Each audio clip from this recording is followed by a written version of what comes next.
बिस्मिल्लाहिर्रहमानिर्रहीम, अस्सलाम वालेकुम, गुड मॉर्निंग मुल्तान। कैसे हैं आप लोग? उम्मीद करती हूँ बिल्कुल ठीक ठाक होंगे और दुआ करते हैं आज का दिन आपको बहुत ही अच्छा गुजरे, हंसते हुए मुस्कुराते हुए खैर आफियत के साथ गुजरे। नाज़रीन, आप देख रहे हैं रूही एट 10 और मैं हूँ आपकी होस्ट आसमा नूरी।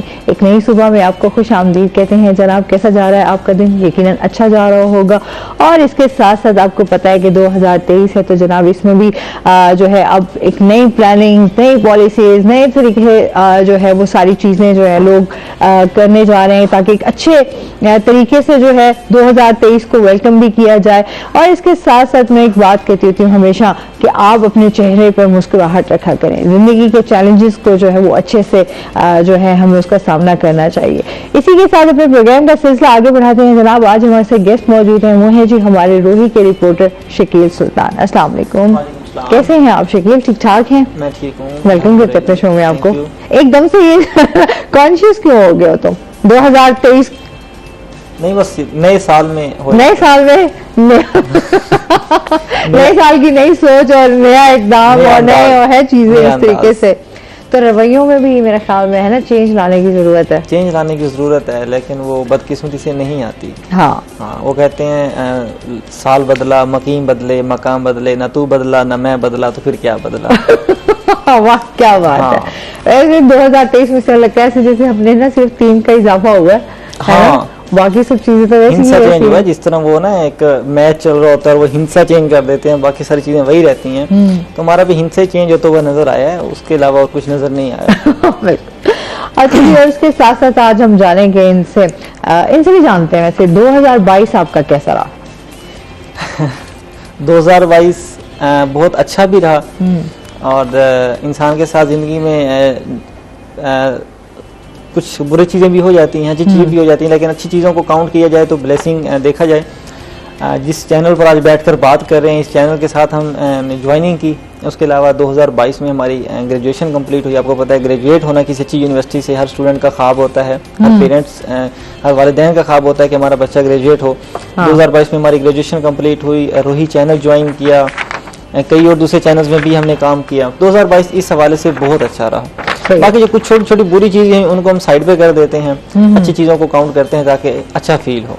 सही, मतलब इसका मतलब है कि आपने रूही ज्वाइन किया, उसके बाद अभी ये एक अच्छा आपका था। अभी 2023 में फिर क्या प्लानिंग्स हैं, क्या सोचा हुआ है कि अब इस साल क्या करना है?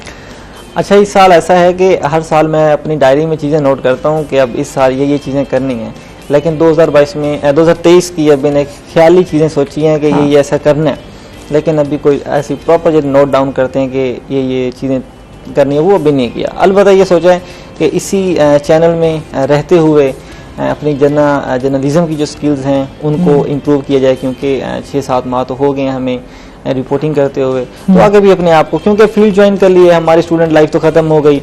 आम जो हम स्टूडेंट लाइफ गुजारते थे, ऐशो आराम करते थे, वो सारी चीज़ें तो हमारी ख़त्म हो गई।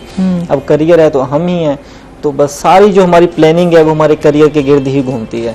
बाकी रही शादी वादी की बात, वो तो भी बड़ी दूर की बात है, क्योंकि जैसी डिग्री अच्छा, मैंने शादी का पूछा नहीं, मैं बताता हूँ लेकिन शकील शादी की तरफ मैं बताता हूँ। पता क्या है, जैसी डिग्री कंप्लीट होती है लोगों के 2 सवाल होते हैं, नौकरी और शादी। अब नौकरी तो हो गई, मतलब एक प्राइवेट जॉब कर रहे हैं, जैसी जॉब हो गई फिर लोग कहते हैं हाँ जी शादी। अच्छा, शादी कब कर रहे हो? हाँ, जिस शादी पे जाओ, जिस दुख का फंक्शन हो, सुख का फंक्शन हो, वो हम जैसी उम्र के लड़के हों या लड़कियां हों, उनसे यही सवाल किया था शादी कब कर रहे हैं। पेरेंट्स से भी यही सवाल किया था शादी कब कर रहे हैं। तो मैंने पहले ही बता दिया, वो अभी नहीं। पूछने से पहले एडवांस में बता दिया कि शादी जो है वो अभी नहीं। ये भी आप देखें ना, जिंदगी का बड़ा मकसद होता है, करना होता है। लोग इसके लिए पता नहीं कितनी मेहनत करते हैं। तो वही वो बात होगी, वो कहते हैं शादी का जो लड्डू खाए वो भी बचता है और जो ना खाए वो भी बचता है। तो वो कहते हैं अच्छा बेहतर है खाकर ही बचता है। लेकिन हमारी 2023 की जितनी भी प्लानिंग है वो करियर के गिर्द घूमती है।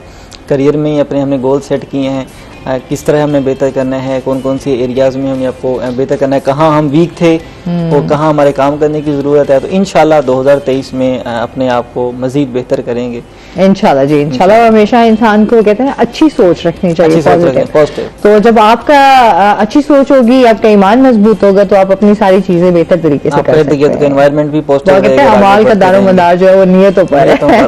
नियत आपकी होनी चाहिए अच्छी। अच्छा, इसके साथ साथ जिस तरह महंगाई की, अक्सर आप हमें सब्जियों फलों के रेट्स तो बता ही रहे होते हैं और हमें पता चल रहा होता है कि महंगाई की क्या सूरत हाल है, कभी रेट्स अप जा रहे होते हैं, कभी रेट्स जो है वो डाउन जा रहे होते हैं। तो अभी की जो क्या सूरत हाल है कि आने वाले साल में कोई तब्दीली कोई इस हवाले से महंगाई में या नहीं, कोई कमी आई है या फिर ऐसा एक बार फिर होगा कि रेट्स बहुत ज्यादा हाई हो जाएंगे? पता क्या है, हमारे पास ना हमारी जब भी दूसरे दिन सुबह होती है ना, हाँ, तो वो हमारे लिए एक नया मौका होता है, नया दिन होता है चीज़ों को देखने का, चीज़ों को करने का। इसी तरह जब साल नया शुरू हो रहा था तो मतलब हर बंदा वेट में था जी कल नया साल शुरू हो जाएगा, 2022 खत्म हो जाएगा। हाँ। तो लोग कहते हैं 2022 में हमने काफ़ी चीज़ें देखी हैं, सैलाब वगैरह जैसी, ठीक है, बहुत नुकसान देखे हैं, महंगाई सैलाब की वजह से बहुत ज़्यादा ऊपर गई है। अब लोगों को ये था कि 2023 शुरू होगा तो अचानक ना हमें कुछ नया देखने को मिलेगा, लेकिन बदकिस्मती से मुल्तान शहर में सूरत हाल नहीं बदली। जिस तरह मैंने वो शेर पढ़ा है उस हवाले से कुछ भी अभी नहीं बदला।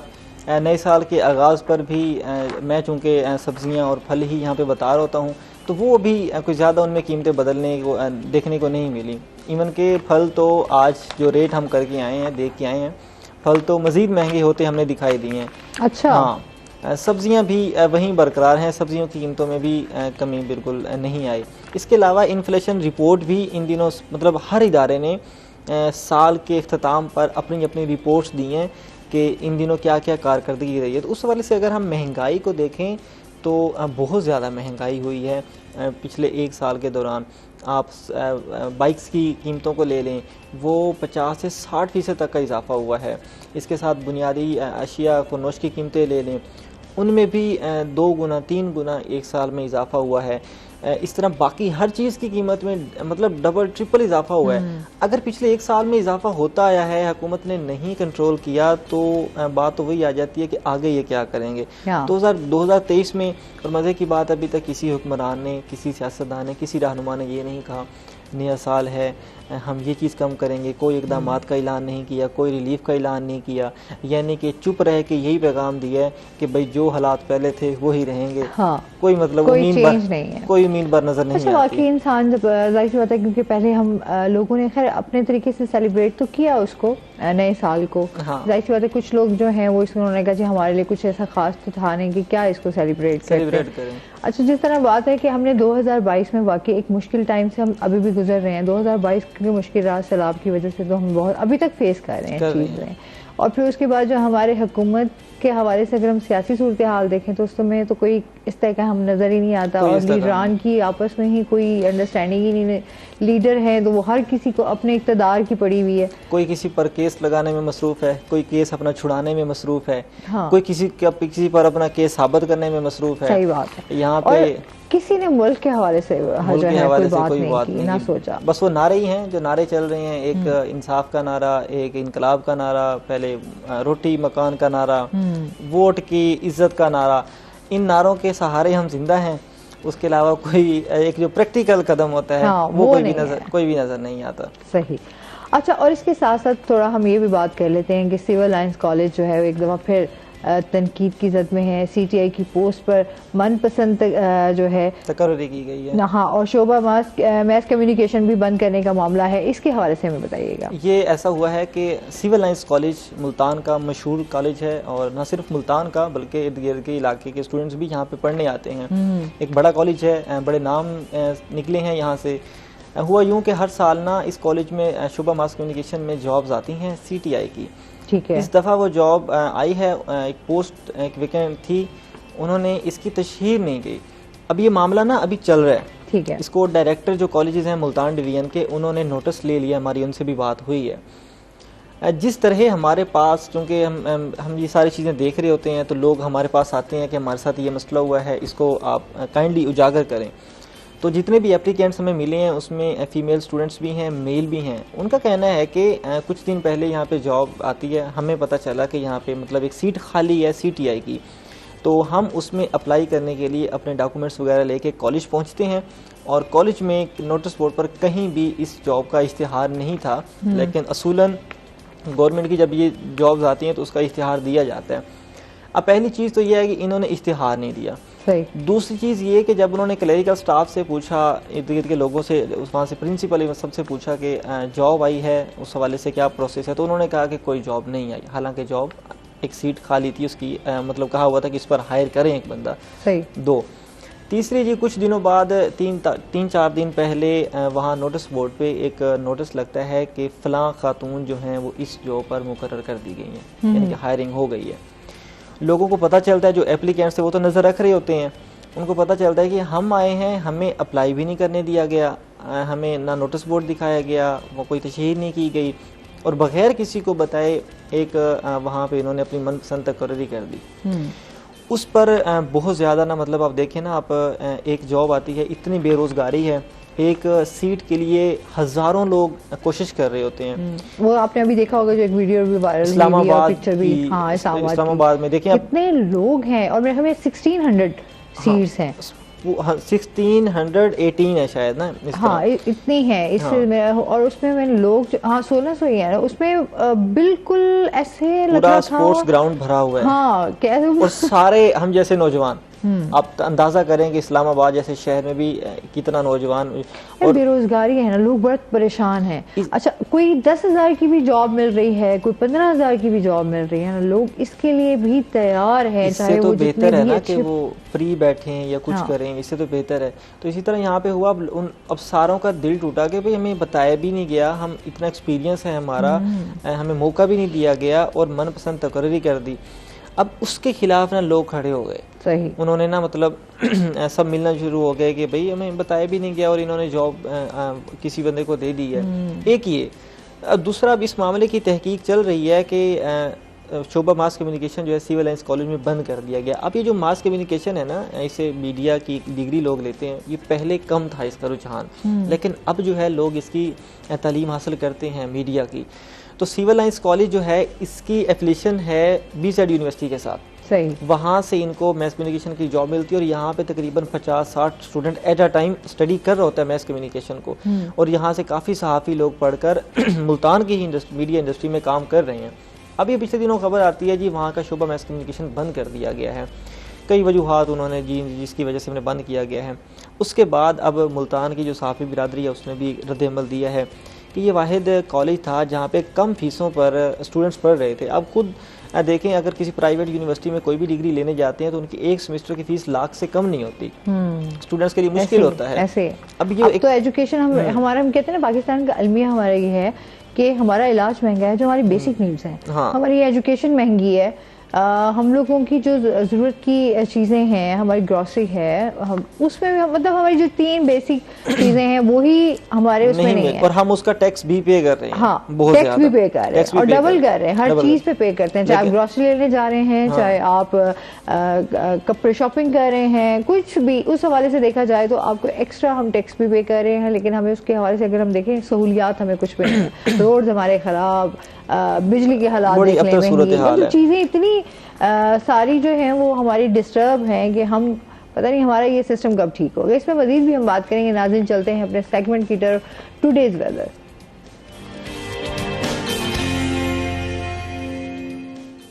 अच्छा जी, हसन हमारे साथ मौजूद हैं। हसन से जानते हैं आज दिन भर मौसम कैसा रहेगा, क्या सूरत हाल है?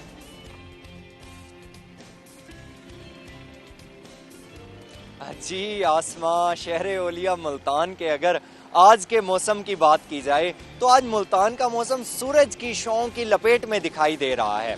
आज अगर मुल्तान के ज़्यादा से ज़्यादा दर्जा हरारत की बात की जाए तो आज शहर ओलिया मुल्तान का ज़्यादा से ज़्यादा दर्जा हरारत 18 डिग्री सेंटीग्रेड तक जाने का इम्कान है। इसी तरह से अगर आज कम से कम दर्जा हरारत की बात की जाए तो आज मुल्तान का कम से कम दर्जा हरारत 6 डिग्री सेंटीग्रेड पर रिकॉर्ड किया गया है। आज अगर हवा में नमी के तनासुब की बात की जाए तो आज मुल्तान में हवा में नमी का तनासुब 92% तक रिकॉर्ड किया गया है। इसी तरह से आज अगर मुल्तान के एयर क्वालिटी इंडेक्स की बात की जाए तो आज मुल्तान का एयर क्वालिटी इंडेक्स कदरे आलूदा दिखाई दे रहा है।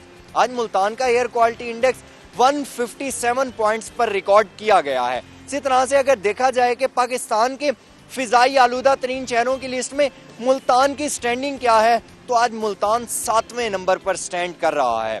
धुंध की शिद्दत में नुमाया कमी देखी गई है।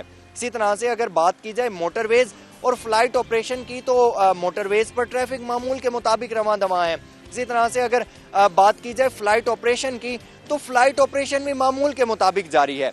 M4 मोटरवे और M5 मोटरवे मामूल के मुताबिक हर ट्रैफिक के लिए खुली हैं। इसी तरह से अगर बात की जाए आइंदा 24 घंटों के दौरान की, तो आसमां महकमा मौसमियात की जानिब से ये पेशगोई की जा रही है कि आइंदा 24 घंटों के दौरान मुल्तान में बारिश का कोई इम्कान मौजूद नहीं है। इसी तरह से महकमा मौसमियात की जानिब से ये पेशगोई भी की जा रही है कि आइंदा 24 घंटों के दौरान रात के और सुबह के औकात में धुंध की शिद्दत में नुमाया इजाफा भी देखने को मिलेगा। महकमा मौसमियात की जानिब से ये पेशगोई भी की जा रही है आइंदा 24 घंटों के दौरान मुल्तान का मौसम सर्द और खुश्क रहने का इम्कान है। इसी तरह से अगर गुज़िश्ता दिनों की बात की जाए तो आसमां गुज़िश्ता 3-4 दिन से, जब से जनवरी स्टार्ट हुआ है और दिसंबर का एंड था, तो उस वक्त से अब तक सूरज काफ़ी आबोताब के साथ चमक रहा है। और महकमा मौसमियात की जानिब से ये पेशगोई भी की जा रही है कि आइंदा 1 हफ्ते के दौरान भी बारिश का कोई इम्कान मौजूद नहीं है। जी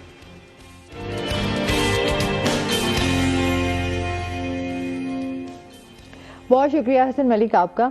अच्छा, मौसम जो है ना वो ऐसा लगता था 3-4 दिन तो बड़ी ऐसे सख्त सर्दी का एहसास हुआ मुल्तान में, लगता था 3-4 दिन नहीं, 1.5-2 हफ्ता रहा। नहीं, 3-4 दिन अच्छी खासी सर्दी रही है शायद। हाँ, 3-4 दिन तो बहुत अच्छी। और जो धुंध भी पड़ रही थी और उसकी वजह से भी मतलब एहसास हो रहा था मुल्तान में अच्छी खासी। लेकिन पिछले 3-4 दिनों से धूप भी तो नहीं, गर्मी पिछले 3-4 दिनों से धूप भी तो अच्छी नहीं कर रही। अब ये है कि हाँ, ये भी धूप अच्छी नहीं कर रही है, लोग अच्छा धूप को भी इंजॉय कर रहे हैं। बिल्कुल, सर्दियों में धूप इंजॉय करने की चीज होती है, ऐसा ही है।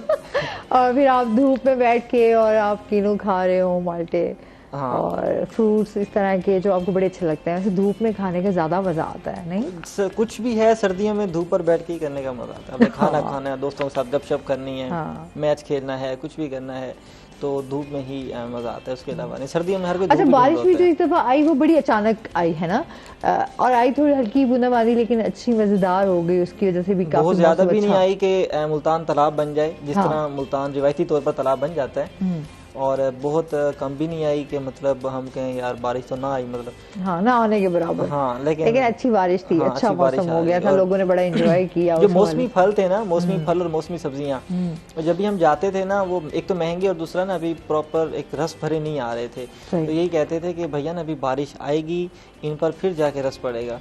तो बारिश के बाद एक सब्जियां और फल जो मौसमी सब्जियां आ रही हैं वो भी बड़ी बेहतर हो गई हैं। और अच्छा, एक कुदरत का निज़ाम है ना, हर चीज का सिस्टम ऐसा ही है। मतलब हर चीज में हम कहते हैं अल्लाह ताला की एक नेमत है। हमें शायद उन चीज़ों का एहसास नहीं होता कि किस तरह चीज़ें जो हैं, वो कहते हैं आपको एहसास ही तब होता है जब आप कुदरत को बड़े नज़दीक से चीज़ों को देखते हैं और महसूस करते हैं। और बड़े कम आदमी लोग कुदरत को नज़दीक से देखते हैं ऐसे। हाँ, नहीं तो बारिश वही है हमारे बस वो स्टेटस तक महदूद रह गई है।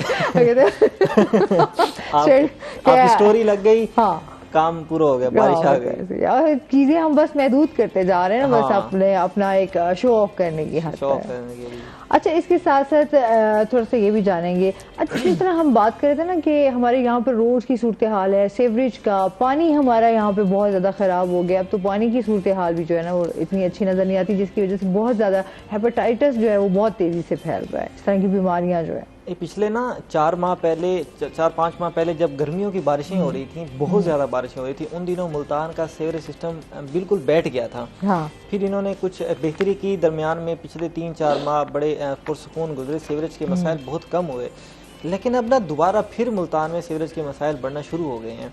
हमें तो मुझे रिसेंटली में परसों जाना इत्तेफाक हुआ, जो पुलिस लाइन की बैक साइड पे रोड, बड़ा अच्छा रोड उन्होंने कारपेट रोड बनाया, और कुछ दिन मैंने बढ़ के मैं खुशी हुई, अच्छा चलें कोई रोड तो अच्छा अभी इन्होंने उसको सेट किया। लेकिन फिर मैंने 2 दिन पहले देखा कि उस रोड को फिर जो है वो तोड़ा जा रहा था, और जो अच्छा ये ना लोगों को ना बड़े मसाइल आ रहे हैं, हुए लोगों की सोच पे कि आप ये काम पहले कर लें। जब एक रोड को तोड़ा फोड़ा जाता है, उससे लिंकअप हर चीज डिस्टर्ब हो जाती है। हाँ। गैस की लाइन भी डिस्टर्ब होती है, उसके साथ दुकानों वाले भी डिस्टर्ब हो गए, सीवरेज भी डिस्टर्ब हो गई, इवन के कुछ लोगों के घर की गैस बंद हुई है, वो मजबूर हैं। क्या मकसद क्या, वो कहते हैं यार वो रोड बन रहा था, कोई कहते सीवरेज बन रही थी, जिसकी वजह से गैस पाइपलाइन भी वहाँ से खत्म हो गई। और मुल्तान में ये सबसे ज़्यादा बड़ा मसला चल रहा है कि वो एक गैस पाइपलाइन डाली, वो डालते दौरान सीवरेज उनसे ख़राब हो गई, सीवरेज डाल रहे हैं उसके दौरान गैस पाइपलाइन खराब हो रही, दोनों में से रोड ठीक कर रहे हैं, उस दौरान कुछ ना कुछ ऐसे मसाइल हो जाते हैं। इसको कहा जा सकता है इंतजामिया की नाअहली है, मतलब वो एक काम कर रहे हैं, वो उनसे प्रॉपर तरीके से शायद नहीं हो रहा, लेकिन वो कहीं ना कहीं जाके वो इर्द गिर्द के लोग भी उससे बहुत ज़्यादा मुतासर हो रहे थे। अब ये वो बाहर के कंट्रीज तो नहीं है जो कोई काम शुरू होता है वो हफ्ता डेढ़ में मुकम्मल अच्छा, कुछ करके साइड पे। प्लानिंग्स नहीं है ना, आपने इतना खर्चा करके रोड बना दिया और फिर आपने उसको कुछ टाइम के बाद फिर आपने उसको इंतजामिया के बंदे खुद भी कहते हैं जो आगे नीचे इनके काम कर रहे थे ना बड़े अफसरान की, वो कहते हैं कि प्लानिंग इनकी स्ट्रॉन्ग नहीं है। ये हमने इनके अफसरान के मुंह से ही सुना है कि इनकी प्लानिंग स्ट्रॉन्ग नहीं होती, काम शुरू हो गया है।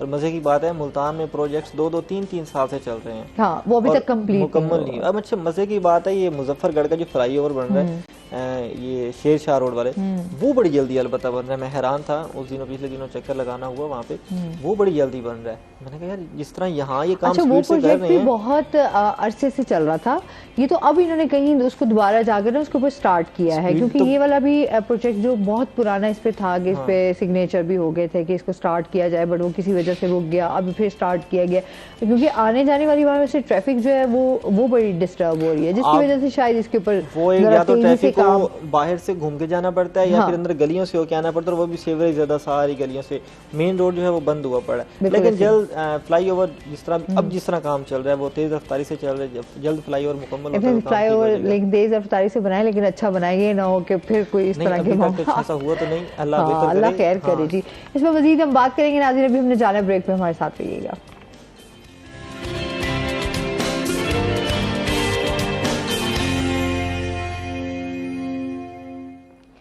वेलकम बैक नाजरीन, रोही एयरटेल में आपको खुश आमदीद कहते हैं।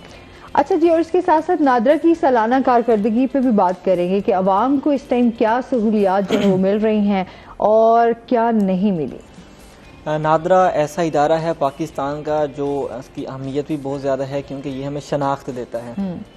उसके साथ नादरा से हमारा ना वक्तन फ़वक्तन वास्ता भी ज़रूर पड़ता रहता है, और बदकिस्मती से हर दूसरा शहरी नादरा से मायूस भी नज़र आता है क्योंकि वहाँ पे ना एक लाइन लगी होती है, और अक्सर पुराने इलाकों में नादरा की बिल्डिंग्स पुरानी हैं, वहाँ पे स्टाफ पूरा सूरा है, जल्दी बात नहीं सुनी जाती, लिंक वाला बंदा जल्दी अंदर चला जाता है, तो इस तरह की चीज़ें थी। लेकिन अब ना नादरा ने ख़ुद को वक्त के साथ साथ बहुत ज़्यादा अपडेट कर लिया है। तो हर इदारे ने साल के इख्तिताम पर अपनी रिपोर्ट पेश की है, इसी तरह नादरा ने भी अपनी रिपोर्ट जारी की है। तो पिछले साल में होने वाली एक्टिविटीज़ में नादरा ने कई नए यूनिट्स कायम किए हैं, अपने कई जोनल ऑफिस कायम किए हैं। उसके साथ जब सैलाब आया तो सैलाब के दिनों में ये ऐसा महकमा है जिसकी अपनी बिल्डिंग्स, मतलब अपने नादरा की बिल्डिंग्स वो तबाह हुई हैं। नादरा के मुलाजमीन की मतलब जो उनको घर अलॉट किए गए होते हैं वो इन दिनों बहुत ज़्यादा तबाह हुए हैं। तो उस पर इन्होंने क्या किया, एक तो तमाम तकरीबन 58 के करीब कोई सी बिल्डिंग्स थी जिनको इन्होंने दोबारा रेनोवेट किया और इनको बेहतर किया, और उसके साथ सैलाब के मुतासरीन थे वहाँ तक इन्होंने मोबाइल वैन्स पहुँचाई और कुछ नई चीज़ें जो दी। अब नादरा ने पहले भी शायद जिक्र किया था मैंने, इन्होंने मोटर बाइक इंट्रोड्यूस करवाई है। हाँ। घर ID कार्ड पहुँचाने के लिए, या फिर जो मजदूर लोग हैं जो नहीं आ सकते उनको सर्विसेज देने के लिए मोटर बाइक का स्टार्ट किया गया। और फिर पिछले दिनों वुमेन डे था, उस पर भी नादरा ने एक स्पेशल नादरा की तरफ से मनाया भी गया, हर ऑफिस में दिन भी मनाया गया, और वुमेंस की जो रजिस्ट्रेशन है वो भी मुकम्मल की गई। और सबसे बड़े जो इन दिनों इनकी नादरा की सरगर्मी रही है पिछले साल 2022 में, वो माइनॉरिटी की रजिस्ट्रेशन है। तकरीबन 41 के 44, मुझे एग्जैक्ट फिगर्स मालूम नहीं है, मिलियंस के करीब उन्होंने माइनॉरिटी को रजिस्टर किया, और ये पहली दफ़ा मुफ्त इस तरह इनको सर्विसेज दी गई हैं। इसके लिए न सिर्फ सेंटर्स में बुलाकर इनको रजिस्ट्रेशन की गई है, बल्कि मोबाइल वैन्स जो नादरा की अब अक्सर देखी होंगी, हर बैंक ने अपने मोबाइल वैन्स भेज दी हैं, वैन्स जाती हैं इलाकों में, वहाँ जाके मतलब एक पूरा ऑफिस चल के ना लोगों के घर तक चला जाता है। सही। और वहीं में उनकी रजिस्ट्रेशन हो रही होती है। तो नादरा ने माइनॉरिटी को रजिस्ट्रेशन दी, बच्चों को रजिस्ट्रेशन दी, वहीं उनके गाँव मतलब जहाँ जहाँ इलाकों तक पहुँच कर। अब आप खुद देखें, कोई इलाका है जो बहुत बैकवर्ड है, कोई पहाड़ी इलाका है या कोई दरिया के करीब इलाका है, अब वहाँ पे तो नादरा का ऑफिस नहीं बन सकता ना। तो फिर इन्होंने क्या किया, इन्होंने वहाँ पे मोबाइल वैन्स लॉन्च की और वहाँ जाकर ये तमाम इनकी रजिस्ट्रेशन इन्होंने जारी की। फिर उसके साथ 2022 में इन्होंने ई कचहरीज़ का सिलसिला शुरू किया। 12 ई कचहरीज़ इनकी लगवाई गई और 5 खुली कचहरीज़ लगवाई गई। DG नादरा जो हैं या फिर जो चेयरमैन है वो खुद आके बैठते थे और अवामी मसाइल सुनते थे खुद बैठ के, और फिर ऑनलाइन कचहरी लगाई जाती है। हर नादरा का जो ऑफिस है उसका जो भी इंचार्ज है वो फेसबुक पर लाइव आते हैं, PDCL नंबर भी दिया गया होता है, वहाँ पे वो शहरियों की शिकायत सुनते हैं, न सिर्फ सुनते हैं बल्कि वो जिस शहर से होता है उसको जो ब्रांच टच करती है उनके ऑफिसर से रब्ता करके फौरी उनके मसले पर बताते थे कि आप इनको चलाएं। दूसरा, नादरा ने ऐप मुतारफ़ करवाई है कंप्लेंट सेल, जहाँ पे कस्टमर केयर जैसे उनके कई ऑप्शन हैं जहाँ पे कोई भी शहरी वहाँ से अपनी शिकायत दर्ज करा सकते हैं। और उसके साथ नादरा ने एक बहुत अच्छी चीज़ 2022 में दी आवाम को, एक ऐप मुतारफ़ करवाई जहाँ से आप अपने करीबी जितने भी नादरा के ऑफिस हैं, ब्रांचेज़ हैं, आप उनको टच कर सकते हैं, उनको तलाश कर सकते हैं। नादरा ने ये चीज़ भी दी। उसके अलावा नादरा में हमें पेमेंट्स भी करनी पड़ती हैं, ID कार्ड बनवाना है, पासपोर्ट का कोई इशू है, क्योंकि नादरा के पास हमारे सारा डाटा है, कहीं भी हमारे डॉक्यूमेंट्स का प्रॉब्लम होता है नादरा ही मतलब वहीं से हमारी आइडेंटिफिकेशन होती है। तो हमें पेमेंट्स करनी पड़ती हैं, पेमेंट्स के लिए हमें बैंक से जाना पड़ता है, नेट फॉर्म मतलब नेट कैश देते थे, अब वो सिस्टम खत्म हुआ, अब इन्होंने ऑनलाइन सिस्टम मुतारफ़ करवा दी, जैस कैश से, इजी पैसा से, वो डिफरेंट लोगों की है। तो एक लंबी मतलब लिस्ट थी जो इन्होंने 2022 में ख़ास तौर पर इनकी परफॉर्मेंस बहुत ज़्यादा अच्छी रही। लेकिन एक चीज़ जो अभी भी नादरा में कमी इस चीज़ की चल रही है, कुछ जो बैकवर्ड इलाके हैं वहाँ पे नादरा अपने आप को इम्प्रूव नहीं कर पा रहा। ये जो बड़े बड़े शहर हैं उनमें नादरा दिन ब दिन अपने आप को इम्प्रूव कर रहा है, लेकिन जो गांव के लोग हैं वहाँ तक सिर्फ मोबाइल वैन्स पहुँचा पा रहा है। उसके अलावा ऑफिस या फास्ट सर्विस वो अभी उन तक नहीं पहुँच रहे। इस चीज़ में अभी भी नादरा को तनकीद बनाया जाता है। उसके अलावा आप खुद देखें, स्टेडियम के मैचेस हुए, वहाँ पे भी नादरा के ज़रिए इन्होंने आइडेंटिफिकेशन देखी, सैलाब हुआ, लोगों की चीज़ें गुम हो गई, डॉक्यूमेंट्स चले गए, हमने बाहर जाना है, हमने किसी यूनिवर्सिटी में एडमिशन लेना है।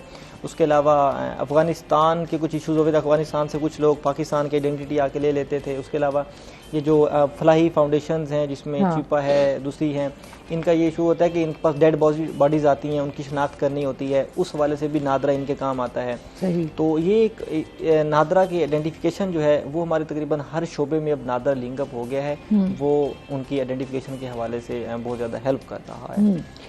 अच्छा, और इसके साथ साथ हम ये भी जानेंगे कि मुल्तान शहर में पहली दफ़ा एमरसन जो यूनिवर्सिटी है उसमें कैंपस मैनेजमेंट सिस्टम का आगाज़ हो चुका है, हर सरगर्मी का होगी डिजिटल तरीके से, मतलब अब ये एक नया उन्होंने एमरसन यूनिवर्सिटी वैसे अभी नई काम कर रही है। एमरसन यूनिवर्सिटी का कोई भी नाम सुनता है ना तो उसको लगता है कि वही पुराना कॉलेज होगा, पुरानी सरकारी बिल्डिंग होगी, एक वो वाला कंसेप्ट जाता है।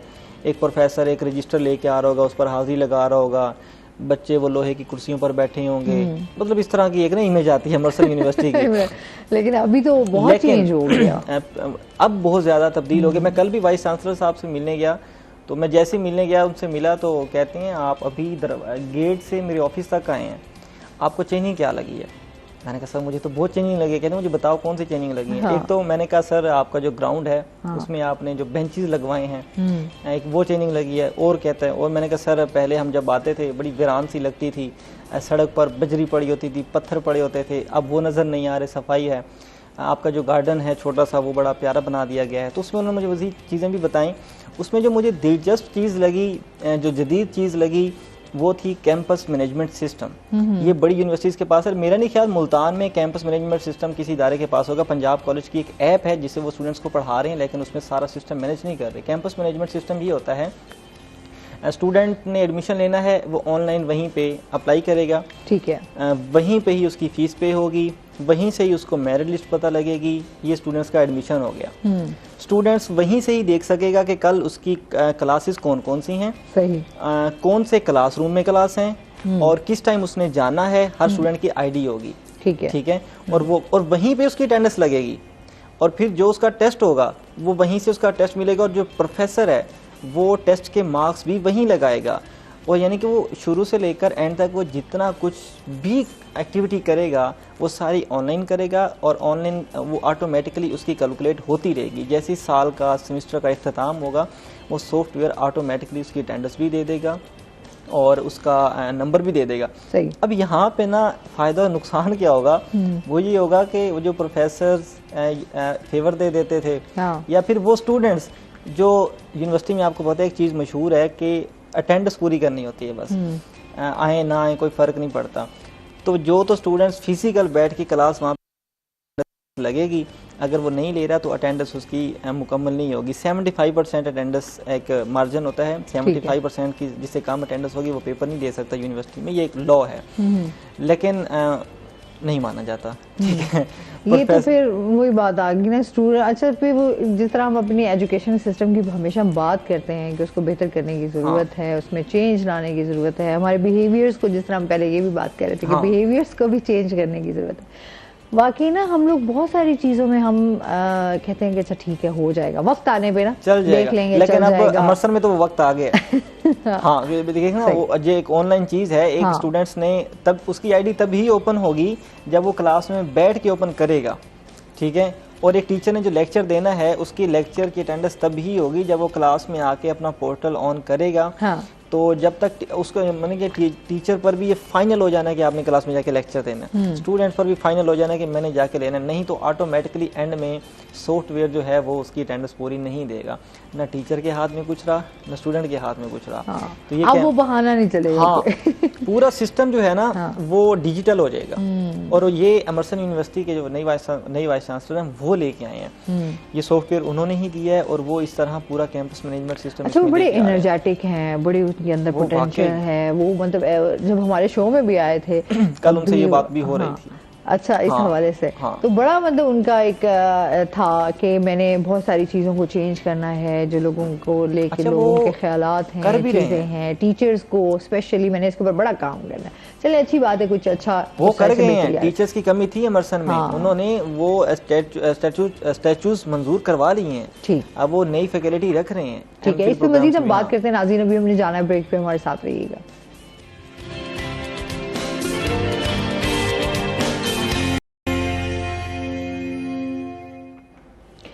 वेलकम बैक नाज़रीन, रोही एयरटेल में आपको खुश आमदीद कहते हैं और चलते हैं अपने सेगमेंट की तरफ, हेल्थ टिप। अच्छा जी, आज हम बात करने जा रहे हैं गाजर पर। गाजर एक सब्ज़ी भी इसको कहा जाता है, फल में भी ये शुमार होती है। गाजर की जो हम अफादियत पे बात करें तो इसके बहुत सारे फ़वाइद हैं। मैं समझती हूँ गाजर के हवाले से, जैसे अभी सर्दियाँ हैं, गाजर का जूस बहुत ज़्यादा अच्छा है, गाजर को खाना चाहिए। ये आपकी हेल्थ के लिए बहुत, इसमें क्या क्या पाया जाता है, इसमें विटामिन सी जो है वो वाफिर मिकदार में पाया जाता है, कैंसर के खतरे को कम करती है और इसके साथ साथ आँखों के लिए बहुत अच्छी है, वज़न कम करने में भी मदद देती है। और इसके साथ साथ हम अगर स्किन की बात करें तो हमारी स्किन के लिए बहुत अच्छी है। हमेशा डॉक्टर भी रेकमेंड करते हैं कि आप गाजर का जूस जो है वो पिया करें। अगर गाजर और चुकंदर का जूस जो है इनको मिक्स करके पिया जाए तो आपकी स्किन के लिए बेइंतहा अच्छा है। जिस तरह हम कहते हैं हमारी स्किन पे पैचेस पड़ जाते हैं, स्किन बड़ी रफ हो गई है, जिस तरह भी ड्राई स्किन हो जाती है विंटर्स हैं, तो इसमें आपका गाजर का जो जूस है वो आपके लिए बहुत ज़्यादा अच्छा है। और इसके साथ साथ आपके स्टमक के हवाले से भी बहुत ज़्यादा बेहतरीन है। और इसके अलावा आपके शुगर को कंट्रोल करती है, क़ुव्वत मुदाफ़ियत को है जो बेहतर करती है, दिमाग के लिए और आपकी याददाश्त के लिए बहुत अच्छी है। अपने बच्चों को भी हमेशा मैं कहती हूँ कि आप जो है वो हेल्दी डाइट की तरफ लेके आएँ, जैसे जूसेस हैं। इसका गाजर का सर्दियों में जो स्पेशली हम देखते हैं ना, वो गाजर का हलवा जो तैयार किया जाता है बहुत ही मज़ेदार, उसका मुख्तलिफ तरीके से होता है। कुछ गाजर वाली खीर जो है बनाते हैं वो बड़ी मज़ेदार होती है। सर्दियों में आप जो है वो अपनी फैमिली गेट टुगेदर होता है, उसमें आपके लिए बड़ी अच्छी होती है। इससे आपको बहुत ज़्यादा आपकी एनर्जी लेवल जो है वो बूस्ट करता है। और इसके साथ साथ गाजर का जूस तो आपको पता ही है कि उससे भी आपको कितना फ़ायदा, जिस तरह बताया कि फ़ायदा हो सकता है। गाजर वैसे हर किसी की पसंदीदा था, अब तो खैर सर्दी और गर्मियाँ दोनों में आपको जो है वो गाजर दस्तयाब है। तो इसलिए लिहाजा अच्छी सब्जियों का इस्तेमाल करें, अच्छे फलों का इस्तेमाल करें ताकि आपकी जो सेहत है वो बहुत अच्छी रहे।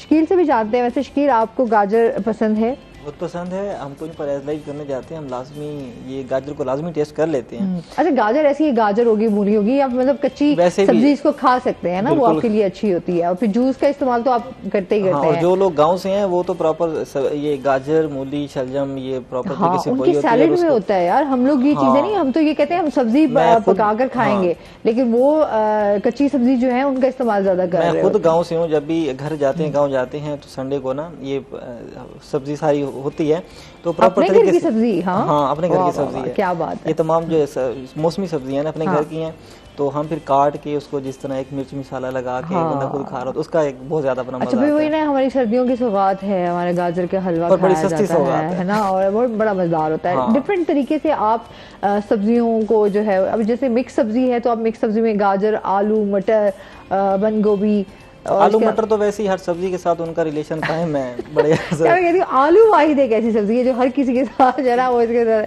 एडजस्ट हो जाती एडजस्ट है हो ना। जाता है ये और इसमें हाँ ये मिक्स सब्जी, भिंडी काम एडजस्ट होती है, कहीं नहीं हाँ एडजस्ट होती है। भिंडी तो फिर हाँ। उसका तो डिफरेंट है। आलू सदाबहार है, ऐसा फौजी है, हर जगह इसका किरदार है। ऐसे ही है जी। अच्छा ये होगी आज की हेल्थ टिप की किस तरह गाजर जो है आपको फायदा दे सकती है। अच्छा और इसके साथ साथ हम बात करेंगे एक तो नए साल के आगाज में हायर एजुकेशन कमीशन की तरफ से नए अहकामात हैं। प्राइवेट कॉलेजेस को जो है वो डिग्रीज देने पर पाबंदी आयद हो चुकी है। कानून के तलबा के लिए जो है लॉ एडमिशन टेस्ट का इनेकाद भी किया गया, इस हवाले से बताइएगा। आपने देखा होगा इन दिनों नहीं काफ़ी दिनों से ही लोगों को ना ये कानून की तालीम हासिल करने का बड़ा शौक लगा हुआ है, LLB डिग्री का, इन सब चीज़ों का। तो उसका पिछले दिनों इनके इश्यूज चल रहे थे यूनिवर्सिटीज़ के साथ। कुछ प्राइवेट कॉलेजेस थे जो यूनिवर्सिटीज़ के साथ इल्हाक थे, लेकिन बाद में कुछ चीज़ें सामने आई जिसकी वजह से कोई काफ़ी सारे कॉलेजेस, तकरीबन आई थिंक 20 कॉलेजेस को मनसूख किया गया। उसके बाद जिन स्टूडेंट्स के एडमिशन्स रुके हुए थे या जिनके पेपर्स रुके हुए थे, इम्तहानात रुके हुए थे, तो वो अब दोबारा शुरू हो गए हैं। अब हायर एजुकेशन ने लैट टेस्ट का दोबारा से ऐलान कर दिया है। लैट टेस्ट लिया जाएगा, वो लॉ एडमिशन टेस्ट कहते हैं उसे। उसके तहत जितने भी स्टूडेंट्स जो LLB का 5 साल प्रोग्राम है, 3 साल प्रोग्राम है, उसमें एडमिशन लेने के लिए वो उसमें अब अप्लाई कर सकते हैं, उसमें टेस्ट दे सकते हैं और मुख्तलिफ जो कॉलेजेस हैं, यूनिवर्सिटीज़ हैं, उसमें कानून की तालीम स्टार्ट कर सकते हैं। उसके साथ जो एक साथ में यूनिवर्सिटी ने साल के आगाज़ पर ही ये बात न्यूज़ जारी कर दी है कि जितने भी प्राइवेट कॉलेजेस हैं उनकी डिग्रीज वो नहीं दे सकते। वो प्रॉब्लम ये आ रहा था पिछले साल में ना, ये बहुत इश्यूज हुए हैं। कई ऐसे कॉलेजेस, कई ऐसी यूनिवर्सिटीज़ वर्क कर रही हैं जिनके काफ़ी सारे प्रोग्राम्स जो हैं वो HEC के साथ लिंक नहीं है, हायर एजुकेशन कमीशन के साथ, लेकिन वो चला रहे हैं। तो उनका कहा यह जाता है कि जी हमारे प्रोग्राम्स हैं, लेकिन वो जैसे ही डिग्री एंड होती है, स्टूडेंट्स को डिग्री देने का टाइम आता है, तो पता चलता है जी उनका तो प्रोग्राम ही वहाँ पे उनके अलहाक नहीं है, उसका HEC के साथ लिंक अप नहीं है, फ़लाँ कॉलेज रजिस्टर नहीं है, फ़लाँ का प्रोग्राम ब्लैक लिस्ट, कई यूनिवर्सिटीज ऐसी हैं उनके प्रोग्राम ब्लैक लिस्ट हैं HEC की तरफ से। तो इन्होंने साल के आगाज़ पर ही कह दिया है कि जितने भी स्टूडेंट्स अब नई यूनिवर्सिटीज़ में नए प्रोग्राम्स में दाखिले लेते हैं तो सबसे पहले वो HEC की वेबसाइट पर उस कॉलेज के लिस्ट चेक कर लें जाके, क्योंकि कौन कौन से प्रोग्राम्स इसमें शामिल हैं और कौन कौन से नहीं हैं। और जितने भी प्राइवेट कॉलेजेस हैं जिनकी एफिलिएशन अभी प्रॉपर तरीके से उनकी सही नहीं हुई, तो वो डिग्री स्टूडेंट्स को नहीं दे सकते, और जिनकी डिग्रीज रुकी हुई हैं वो अपनी डिग्रीज बहाल करें। तो 2022 में कई माली फ्रॉड भी आए हैं, स्टूडेंट से भारी फीसें भी ले ली लाखों करोड़ों में, उनको 4-4 साल 5-5 साल पढ़ा भी लिया, फीस पानी भी अपना पानी में गया, सारा पैसा वक्त भी गया, और उसके बाद डिग्रीज भी उनके हाथ नहीं आई। तो उन्होंने पेरेंट्स को, स्टूडेंट्स को, तमाम इदारों को अभी से इंतबाह दे दी है कि आप पहले से ही तमाम कॉलेजेस, यूनिवर्सिटीज़ की वेबसाइट्स को चेक कर लें क्या वो अलहाक शुदा हैं या नहीं है, क्योंकि HEC ये इदारा है, पाकिस्तान में वाहिद इदारा है जो तमाम इदारों की ये बताता है कि इनके कौन कौन से प्रोग्राम्स करवा सकते हैं, कौन कौन से प्रोग्राम्स नहीं करवा सकते, और यही इकदाम करता है। अच्छा ये बड़ा हम यही बात आ गई कि हर तरीके से अब तालीमी के हम कहीं कहते हैं ना कोई अच्छे इनिशिएटिव ले रहे हैं, कहीं हमें याद है कि बहुत सारे मसाइल भी हैं, तो ये चीज़ें साथ साथ चलती रही। अब ना आप खुद आपने देखा होगा हर दूसरी जगह पे ना इदारा बना खड़ा है। पहले ना यूनिवर्सिटी होती थी, BZ यूनिवर्सिटी होती थी या मर्सन होती थी।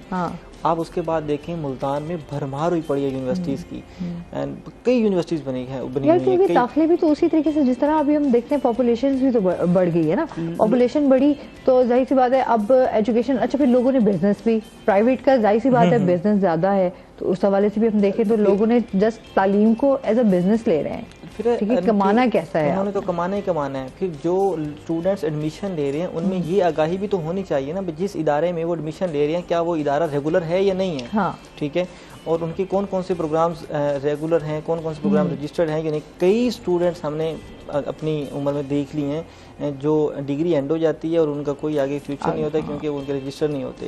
तो HEC ने बार बार इकदाम किए हैं, तो अब भी इसलिए उन्होंने ये सारी चीज़ें जारी की हैं ताकि स्टूडेंट्स और पेरेंट्स जो हैं वो इस फ्रॉड से बच सकें। सबसे ज़्यादा जो लॉ के स्टूडेंट्स हैं पिछले साल, उनको इस चीज़ों का सामना हुआ है कि लाखों स्टूडेंट्स हैं जिनके करोड़ों रुपए लगे पड़े हैं, वो भी मेरे ख्याल में केस पेंडिंग चल रहा है।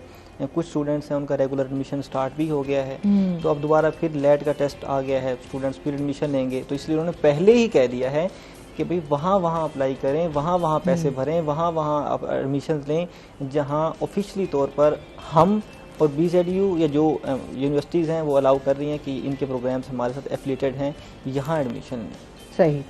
लेकिन इस पे जो है वो कहते हैं ना, जाहिर सी बात है, फ्रॉड के हवाले से अगर हम बात करें तो बहुत सारी चीज़ों में फ्रॉड, वो तो हर चीज़ में ही चल तो रहा है। लेकिन ये कि एहतियात ज़रूरी है, चीज़ों को आप छानबीन करके ही उसकी तरफ आगे बढ़ें। बहुत शुक्रिया शकील आपका, बहुत अच्छा लगा आप हमारे शो का हिस्सा बने। उसके साथ ही नाज़रीन अभी हमने जाना है ब्रेक पे, हमारे साथ रहिएगा। जब हम ब्रेक से वापस आएंगे तो हमारे साथ कुछ और गेस्ट मौजूद होंगे।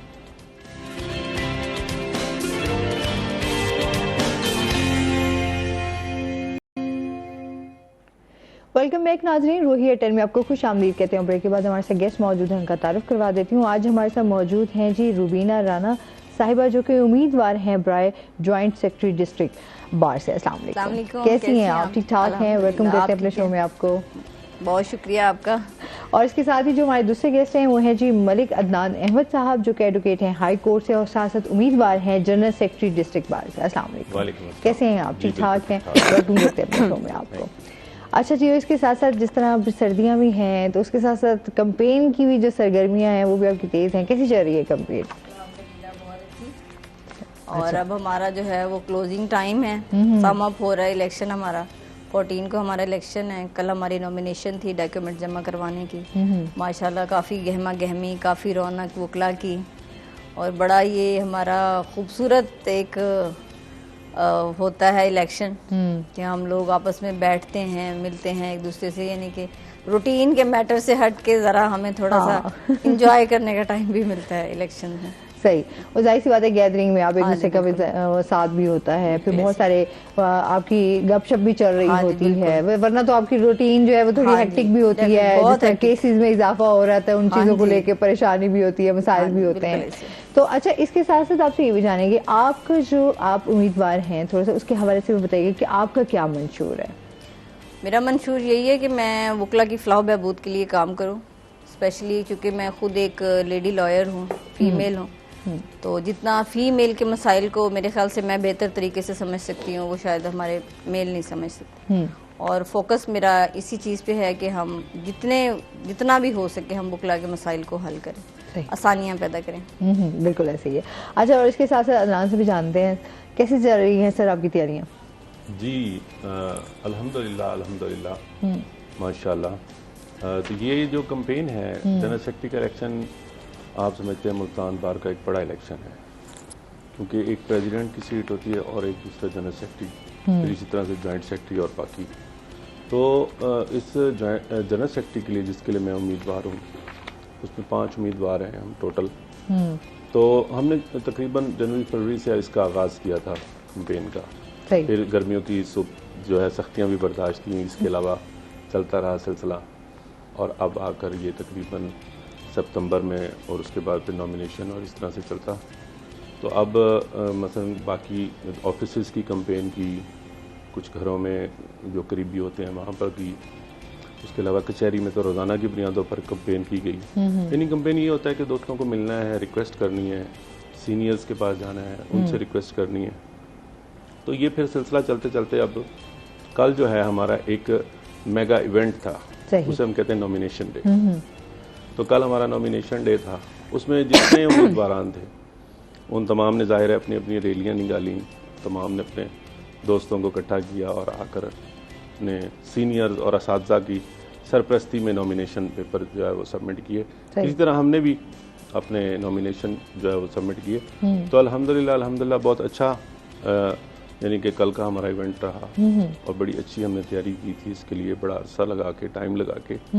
तो अब हम इसको जो है आखिरी मराहिल में लेके जा रहे हैं, जो आखिरी मरहला है वो हमारा इससे भी मेगा इवेंट का है, वो है इलेक्शन डे, सही, और वो है 14 जनवरी। तो 14 जनवरी की मजीद जो है हमें इससे भी ज़्यादा मेहनत करनी है और इसको जो है आगे से आगे लेकर जाना है, सही इंशाल्लाह। वो कहते हैं हम पहले भी हम आप जो है लॉयर्स आते रहते हैं आपके जो दूसरे भी उम्मीदवार हमारे, तो वो ये कहते हैं हमारे जो ये रूटीन होती है ना वो हमारे वो बिल्कुल आपके रेस्टोरेंट्स में जो है वो एक आपका एक इस तरह खाने चल रहे होते हैं, फिर जो जीत जाता है उसमें तो फिर और ज़्यादा आपकी ट्रीट्स भी चल रही होती हैं।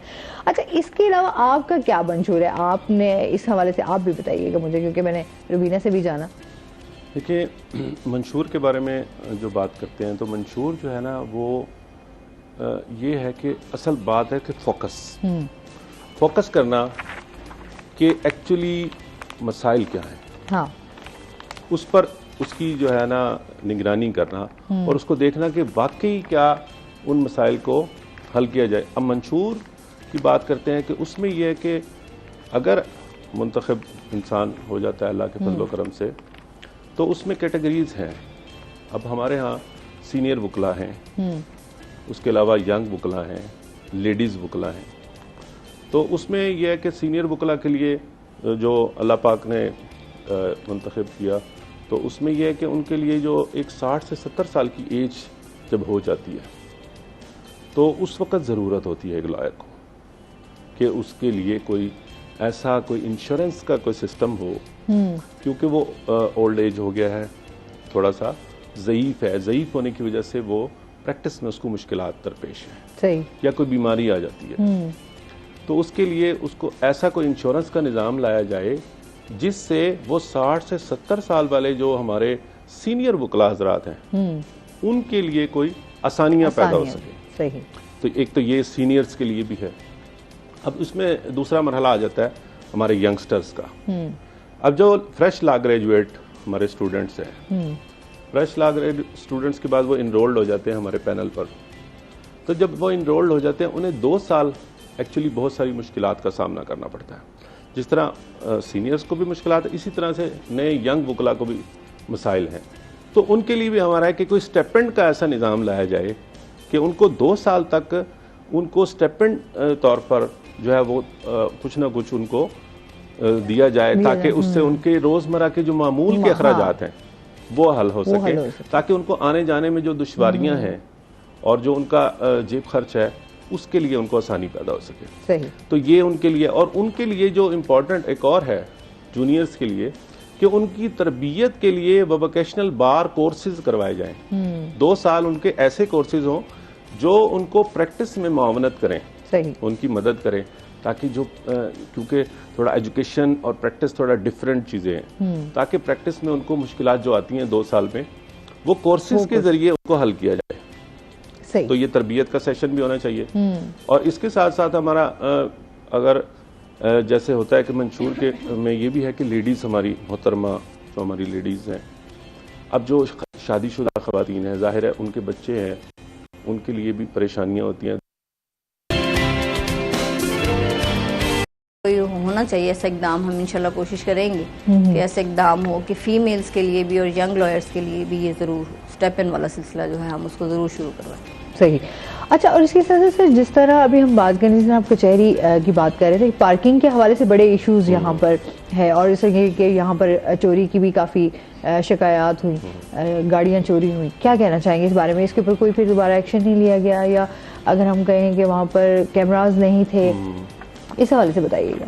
एक्चुअली जो हमारी यहाँ पे गैदरिंग होती है ना, यहाँ बहुत ज़्यादा गैदरिंग होती है, और जैसे लोग भेस बदल कर बहरूपिया टाइप बन के जो हमारे साइलिन है उसकी शक्ल में जो चोर आए हैं, पिछले दिनों कुछ वाक़यात हुए हैं कि मोटरसाइकिल चोरी होने के वाक़यात हुए हैं। फिर वो ऐसे चोरी करते हैं कि वो जहाँ पे कैमरा नहीं है, उनको थोड़ा सा शायद इसमें उनको कोई पता होगा, इल्म होगा, तो कैमराज से हट के उन्होंने वो इस तरह की वारदातें वगैरह की हैं। लेकिन हमने इसको फिर जो हमारी इस वक्त कैबिनेट है उसने और बाकी सब ने मिलकर इसको मौसर बनाया है, और हमारे जो पुलिस ऑफिशल्स हैं उन्होंने फिर उसको, बल्कि उनकी सीसी फुटेज जो है वो भी जारी की हैं।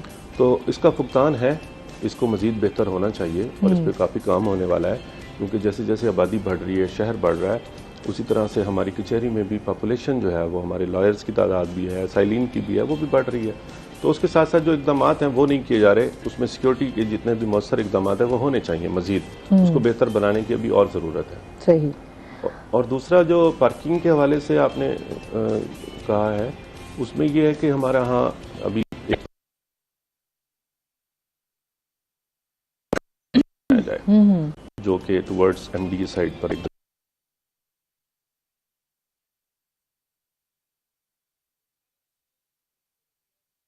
बहुत ज्यादा ट्रैफिक के हवाले से हमारे बहुत सारे मसाइल ब्लॉक हो जाती है और जिनको इमरजेंसी तौर पे भी गुजरना हो तो वो नहीं गुजर सकते। उसमें ये है कि हम भी इस मसले से दो चार है। हमारा दिल नहीं करता कि हम सड़क पे गाड़ी खड़ी करें, हम कभी नहीं चाहते, लेकिन जब गाड़ी खड़ी करने की जगह नहीं होगी तो वकील को एक मुश्किल तो आएगी ना, उसने फिर कहाँ खड़ी करनी है, वो जो प्रपोज जगह है इस वक्त वो वहीं खड़ी करेगा।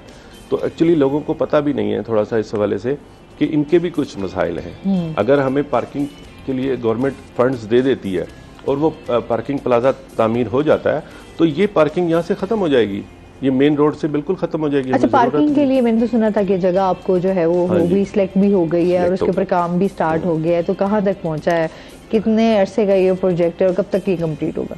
जी बिल्कुल, उसके लिए जगह जो है वो सिलेक्ट हो गई है, वो उस पर अभी जो है वर्किंग जो है सिर्फ इतनी की गई है कि उसको सीधा किया गया है बस। जो पुरानी तामीरात थी उनको डिमोलिश करके प्लेन कर दिया गया है। अभी अगर उसको फौरी तौर पे फंड्स अगर मिल जाते हैं तो वो 6 माह में भी बन जाएगा, कोई ज़्यादा अरसा नहीं है। लाहौर में जितने भी प्लाजे बनाए जाते हैं, शायद इस्लामाबाद में, कराची में 3-3 माह में, 6-6 माह में बन जाते हैं, तो कोई मुश्किल ही नहीं है। तो वो तो सिर्फ फंड्स की दस्तयाबी है। अगर फंड्स मुल्तान बार को भी अगर पार्किंग प्लाजा के लिए दे दिए जाते हैं तो मेरे ख्याल में 3-4 माह में बन जाएगा, कोई ज़रूरत ही नहीं है उसको 3 साल 4 साल पर ले जाने की। यहाँ मेट्रो बन सकती है 6 महीने में, तो पार्किंग प्लाजा तो एक छोटी सी बात है फंड्स की। फंड्स अगर आएंगे तो बिल्कुल आसानी से। कि हुकूमत ने इस पर कोई खास तवज्जो नहीं दी, हुकूमत की जो है उसने सपोर्ट नहीं किया, अदम दिलचस्पी की वजह से हो रहा है कि देखना चाहिए। मुल्तान भी एक बिग सिटी है, यहाँ पे जितने मसाइल हैं उस पर किसी की नज़र नहीं है, और ये जनूबी पंजाब में एक मरकज़ी शहर है मुल्तान। तो जिस तरह से लाहौर पंजाब का सेंट्रल है और वहाँ पे जिस तरह उसकी ज़ाहिर है उसको तवज्जो दी जाती है और सारी चीज़ें सिर्फ लाहौर के लिए रह जाती है, मुल्तान को तो बिल्कुल हमेशा नज़रअंदाज किया गया। तो ये छोटी छोटी चीज़ें तो ये मामूली सी बात है, ये तो आसानी से बनाई जा सकती हैं। सिर्फ फंड्स ये है कि गवर्नमेंट तवज्जो दे और तवज्जो देकर फौरी फंड्स रिलीज करे, 3-4 माह में ये सारे मसाइल हल हो सकते हैं। कुछ ज्यादा लेकिन गवर्नमेंट कैसे तवज्जो दे? गवर्नमेंट तो चाहिए ना कि इस टाइम तो हम कहते हैं गवर्नमेंट हमारी जो है ना, वजह से तो वही ना मुल्की मईशत जो है वो भी बड़े मसाइल का शिकार है इस वक्त।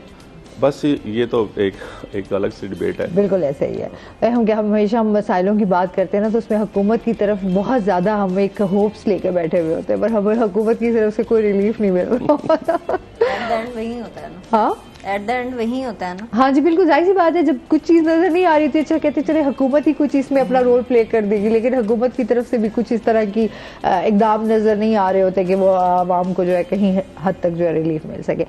अच्छा रुबीना, ये बताएं, आजकल हम देख रहे हैं फैमिली केसेस जो हैं उनमें अगर हम देखें तो बहुत ज़्यादा शरह बढ़ती जा रही है। तलाक के हवाले से अगर हम बात करें तो उनकी तलाक की शरह में बहुत ज़्यादा इजाफा हो रहा है। क्या समझती हैं, क्या रीज़न्स हैं? मेरे ख्याल से अदम बर्दाश्त और फाइनेंशियल क्राइसिस, इसकी वजह से जो है वो बहुत ज़्यादा, क्योंकि मोस्टली जितने केसेस होते हैं, जितनी फीमेल्स आती हैं, उनका सबसे पहली बात यही होती है कि जी खर्चा नहीं मिलता हमें, और मारपीट के जो ये अदम बर्दाश्त ही है ना, ये जो मारपीट के। पिछले दिनों मेरे पास एक केस आया, उसमें फीमेल, एक पढ़ी लिखी फीमेल, वो लेक्चरर है यूनिवर्सिटी में और उनके हस्बैंड भी शायद उनके साथ ही हैं, प्रोफेशनल हैं दोनों, लेकिन वो मेरे पास आई। आप यकीन करें कि अनबिलीवेबल कि उसके फेस पे निशानात थे, उसके बाजू पे निशानात थे, और ये पढ़ा लिखा बंदा एक इस किस्म की हरकत करे तो वो फिर कितना बंदा बर्दाश्त कर सकता है। तो वो पढ़े लिखे होने का यानी कि कुछ नज़र नहीं आ रहा था। हमारी जो अदम बर्दाश्त है ना, ये आजकल हमारा बहुत ज़्यादा मेल में भी है, लेकिन फीमेल में भी कुछ मेरा ख्याल अब इस चीज़ का अंसर पाया जा रहा है। अच्छा, आप समझ रही हैं कि इसमें ख़वातीन जो है उसमें बर्दाश्त की एक हद होती है ना। हाँ, ये भी है ना। अच्छा, फिर आप जाहिर सी बात है मारपीट करेंगे या आप इस तरह का कोई भी कदम उठाते हैं तो वो भी अब एक औरत जो है, अब मैं समझती हूँ औरत को अपने राइट्स का पता है, बिल्कुल। और अपने राइट्स का फिर अगर आप हक पे हैं तो आपको उसके खिलाफ, जुल्म के खिलाफ आवाज तो उठानी चाहिए, ना कि आप उसके खिलाफ। जबकि आज की औरत मेरे ख्याल से मेल के शाना बेशाना चल रही है। जिस तरह मेल मेहनत करते हैं उस तरह मेरा ख्याल फीमेल भी, अगर जो आजकल का दौर चल रहा है, जिस तरह आजकल फाइनेंशियल क्राइसिस चल रहे हैं, मेल फीमेल की मेरा ख्याल अर्निंग के बगैर घर नहीं अच्छा चल सकता। बिल्कुल ऐसे ही है। उसकी भी उतनी, हाँ, उसकी भी बेचारी की उतनी मेहनत होती है जो फीमेल साथ आपके काम कर रही है। अब देखें ना, उस पर डबल जिम्मेदारी आ जाती है, घर भी संभालना है, बच्चे हैं तो बच्चों को भी संभालना है, अगर आप अपने सास ससुर अपनी फैमिली के साथ रह रहे हैं तो उनको भी देखना है, अपनी रिश्तेदारियां देखना है। मैं पर्सनली अगर अपनी बात कर लूँ तो माशाल्लाह मैं घर, बच्चे, उनके स्कूलिंग, फिर रिश्तेदारी, फिर शादियां, फिर साथ साथ ये कैंपेन, साथ साथ आपकी प्रैक्टिस, इस चीज को मैनेज करना फीमेल के लिए डबल ट्रिपल जिम्मेदारी है। और कहते हैं ना आप किसी को जज नहीं कर सकते। हाँ, ना मतलब आप एक देखें, हम कहते हैं अच्छा यार बस बाहर का काम, ये नहीं पता कि उसके ऊपर जिम्मेदारियां कितनी हैं और किस तरह अपने काम को देख रही है। बाहर की, अब अगर वर्किंग लेडी है तो जाहिर है बाहर की चीजों को भी उसने देखना है, मैनेज करना है, घर को भी मैनेज करना है, इस चीज को भी देखना है। जिस तरह मेल कंपेन कर रहे हैं उसी तरह हमारी भी उन्हीं की तरह कंपेन होती है। हम भी उसी तरह, मैं तकरीबन रात 10:30-11 बजे घर गई, कल हमारी नॉमिनेशन थी, सारा दिन हम वहाँ मसरूफ है, और उसके बाद हम यहाँ डिस्ट्रिक्ट बार की कंपेन के बाद हम शाम को 5:30 बजे फिर जिस तरह ऑफिस में गए हैं, किसी के घर जाना है, किसी की ताज़ियत करनी है, किसी की शादी है, किसी का कुछ, और आपने अपने पर्सनल मैटर्स को भी साथ लेके चलना है। बिल्कुल ऐसे ही है, तो बड़ा मुश्किल है फीमेल के लिए, बड़ा मुश्किल है, एक जिहाद है मैं तो समझती हूँ। हाँ। लेकिन ये कि एक अच्छा साइन है कि हमारी फीमेल्स भी ये इलेक्शंस में कंटेस्ट कर रही हैं, इस साइड पे आ रही हैं, ये भी बहुत अच्छी चीज़ है। इसमें कॉन्फिडेंस डेवलप हो रहा है माशाल्लाह, फीमेल्स आगे आ रही हैं, बढ़ चढ़ के हिस्सा ले रही हैं, नहीं अच्छी बात के साथ भी बढ़ चढ़ के खड़ी होती हैं। प्रोफेशन में थोड़ा सा खवातीन आने से पहले डरती भी, अभी कभी वो देखे ना तो कहीं ना कहीं इंटरेस्ट होता है, लेकिन आप डर जाते हैं कि अच्छा यार पता नहीं इसमें क्या क्या आगे हमें फेस करना पड़ेगा, या बड़ा मुश्किल ही प्रोफेशन है, इसको हम कैसे लेकर चलेंगे। इस पर मजीद बात करेंगे। नाज़रीन अभी हमने जाना ब्रेक पे, हमारे साथ रहिएगा।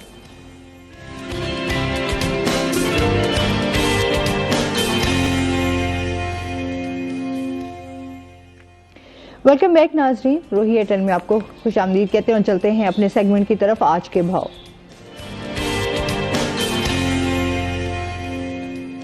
शकील सुल्तान हमारे साथ मौजूद हैं। शकील से जानते हैं आज मार्केट में सब्जियों फलों के क्या रेट्स हैं।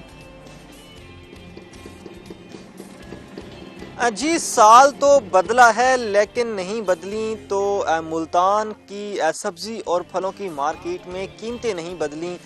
महंगाई की लहर अभी भी बरकरार है। शहरियों को जो एक उम्मीद थी कि नया साल शुरू होगा, नई सूरत हाल देखने को मिलेगी, महंगाई कम होगी, जिस तरह के वादे भी किए जाते हैं, एक उम्मीद भी होती है, लेकिन ऐसा बिल्कुल नहीं हुआ।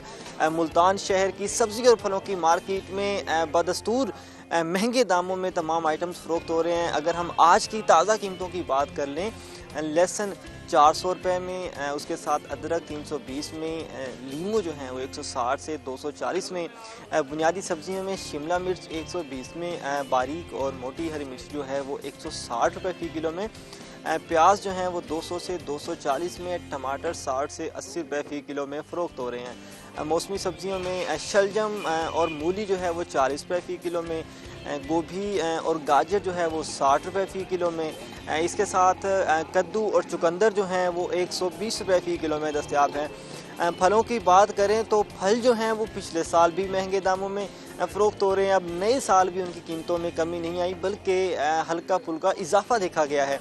उसमें आप अंगूर को देख लें, वो 400 में मिल रहा था, अंगूर नए साल के आगाज़ पर 600 से 800 तक पहुंच गया है। इसके साथ स्ट्रॉबेरी 1000 रुपये फ़ी किलो है, अनार 320 से 400 रुपये फ़ी किलो, सेब 160 से 280 रुपये फ़ी किलो।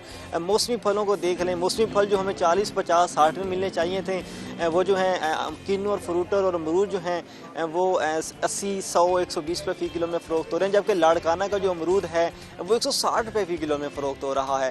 ओवरऑल बात कर लें तो महंगाई की लहर अभी भी बरकरार है, फल अभी भी गरीब की पहुँच से दूर हैं, सब्जियों की कीमतों ने अभी भी गरीब को परेशान किया हुआ है। तो इस हवाले से शहरी दूसरे साल भी महंगाई की लपेट में ही नज़र आ रहे हैं। जी,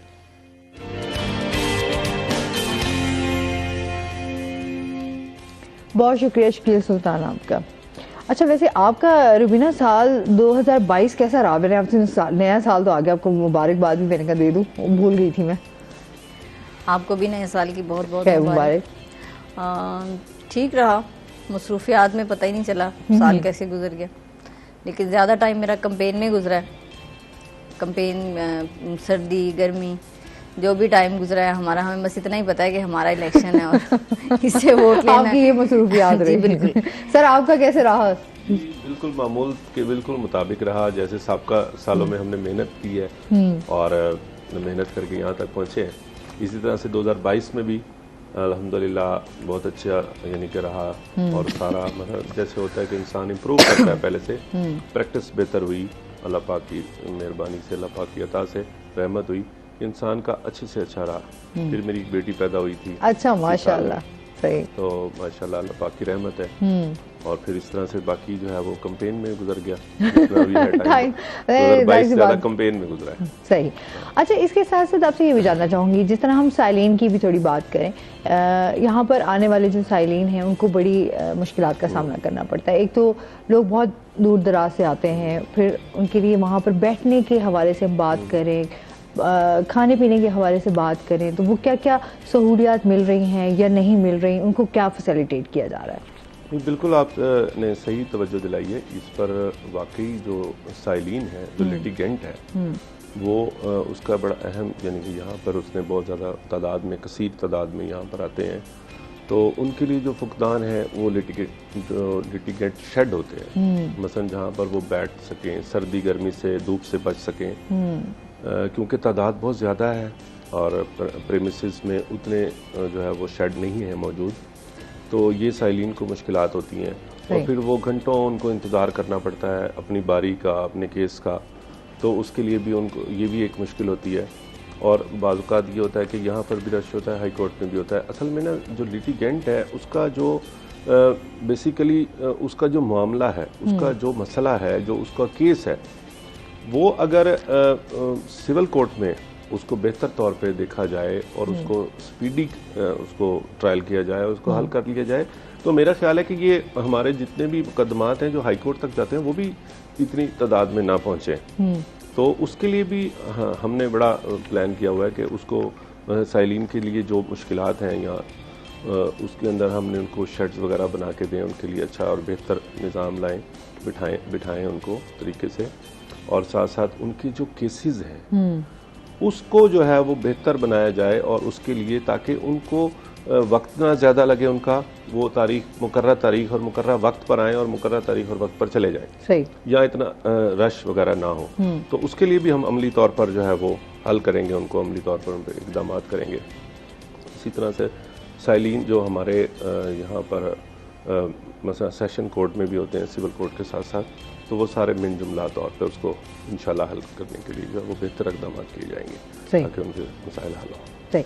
अच्छा, आप क्या कहना चाहेंगे? इसी हवाले से मैं आपसे भी बात करूँगी, क्योंकि ख़वातीन भी आई हुई होती हैं, बच्चे भी आए हुए होते हैं, क्योंकि हम जिस तरह बात कर रहे थे कि फैमिली केसेस जो हैं वो बढ़ते जा रहे हैं, तलाक की शरह बढ़ रही है, उसमें भी ज़ाहिर सी बात है ख़वातीन भी हैं, बच्चे भी मुतासिर होते हैं, तो उनके हवाले से उनको क्या फैसिलिटेट किया जा रहा है? अभी यही है, उनका बैठने का सिटिंग एरिया कोई नहीं है फीमेल्स के लिए, स्पेशली उनके वॉशरूम्स नहीं हैं, उनका कोई सेपरेटली कैफेटेरिया नहीं है, जो कोई फीमेल वेल वगैरह करती हैं या वहाँ बैठना मुनासिब नहीं समझती है। कोर्ट में नहीं सारा दिन बैठ सकती, ना आप सीट्स चैम्बर्स पे सारा दिन बैठ सकते हो। तो इसके लिए यही है कि उनके लिए कोई ऐसा इकदाम हम इंशाल्लाह करेंगे कि वो उनके लिए कोई अलहदा सिटिंग एरिया हो जहाँ वो कंफर्टेबली बैठ सके, और बच्चों के लिए साथ और बैठने के लिए भी, और उनके पानी वगैरह का जो है उनका सिस्टम जो है वो अलहदा सर्दी गर्मी जिस तरह होता है उस लिहाज से उनके लिए उस तरह का शेल्टर बनाया जाए जहाँ पर वो इजीली कंफर्टेबली बैठ सके। क्योंकि जाहिर सी बात है बच्चे हैं, वो कचहरी में इस तरह बच्चों का आना, वो भी थोड़ा इस तरह का इफेक्ट आता है कि बच्चे डर भी जाते हैं, माहौल इस तरह का। हाँ बिल्कुल ऐसे, लेकिन मजबूरी है, आना पड़ता है, केसेस में बच्चों को भी लाना पड़ता है। तो इसके लिए कोशिश करेंगे, अल्लाह ताला हमें इज्जत देगा इंशाल्लाह, तो ज़रूर हम कोशिश करेंगे कि फ़ीमेल्स के लिए, साइलिन के लिए स्पेशली कोई ऐसा एरिया मुख्तस कर दिया जाए, उसको सेपरेटली बना दिया जहाँ वो ईजिली कम्फर्टेबली बैठ सकें और बच्चे भी साथ। हाँ बिल्कुल, इसके लिए भी चले। अच्छा, और इसके साथ साथ सर आपसे ये जानना चाहूँगी कि जो नए भर्ती होने वाले ASJ और सीजे जो है साहिबान से वक्त लेकर वकला साहिबान के लिए बार रूम में लेक्चर्स का इनेकाद है, इसके हवाले से बताइए ये क्या है? जी, ये बड़ा अहम ये नुक्ता है और बड़ी अहम बात है कि सबसे पहले लॉ ग्रेजुएट जब इनरोल्ड हो जाता है उसके बाद कंपटीशन के एग्ज़ाम्स होते हैं। कंपटीशन में मुख्तलिफ हैं, ADPPs हैं, ADA हैं और इसके अलावा ASJ भी होते हैं, फ्रेश ASJ और सिविल जज। तो इनकी जो तरबियत और इनकी जो मसलन तालीम है उसके लिए जो कोर्सेज़ होते हैं, हमारे यहाँ इस साबका दौर में भी ऐसा होता रहा है कि हम अपने सीनियर से उनको लेक्चर दिलवाते थे। सही। कि सीनियर्स जो हमारे बार के हैं, मतलब कोई क्रिमिनल में एक्सपर्ट है, कोई सिविल में है, कोई फैमिली में है, तो उन तमाम को तरतीब से डे बाय डे उनको बार में मदऊ करना और उनके लिए 1 घंटा 2 घंटे का सेशन जो है वो तरबियती तौर पे कि सिर्फ उसमें लेक्चर होगा और वो लेक्चर उनके लिए बड़ा मुफीद होता था, वो उनकी तैयारी के लिए बड़ा मुफीद होता था। उसमें ये होता था कि उनको आसानी पैदा हो जाती थी, वो जब तैयारी करके इधर से उनको लेक्चर मिलते थे और साथ साथ हमारी प्रैक्टिस हो रही होती है, तो वो दोनों चीज़ें जब मिल जाती हैं और जो सवाल होते थे वो उसी वक्त हल हो जाते थे। तो उसमें उसको रहनुमाई मिलती है जब भी ADPPs के इम्तिहान, ADA के और सेशन जजेस के होते हैं। तो वो तरबियत का एक सेशन जो है उसको हम इंशाल्लाह कंटिन्यू करेंगे और बेहतर बनाएंगे, उसके लिए एक जगह भी मुख्तस करेंगे और ताकि वहाँ पर पहले हफ्तावार और फिर इस तरह से रोज़ाना जो है वहाँ पे क्लासेस हों। और इसके अलावा मैं एक और बात यहाँ पे एडिशन कर दूँ कि जो हमारे ये ADPPs हैं और ADA है और इसके साथ साथ डिस्ट्रिक्ट अटार्नी है, इनकी जो इनके ये भी हमारा हिस्सा है, ये भी हमारा हिस्सा है।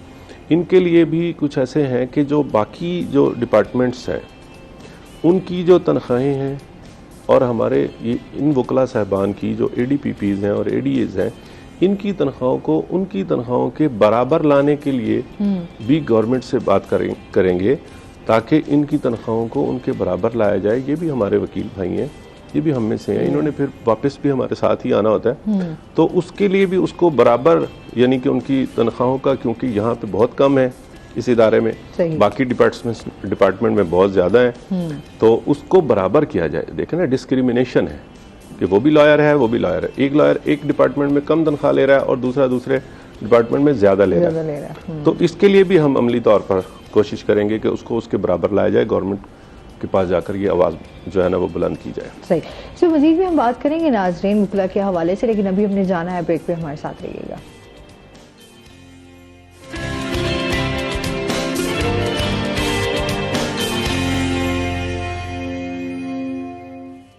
वेलकम बैक नाजरीन, रोही एट 10 में आपको खुश आमदीद कहते हैं और चलते हैं अपने सेगमेंट की तरफ, एक दिन एक नेकी। बिस्मिल्लाहिर्रहमानिर्रहीम।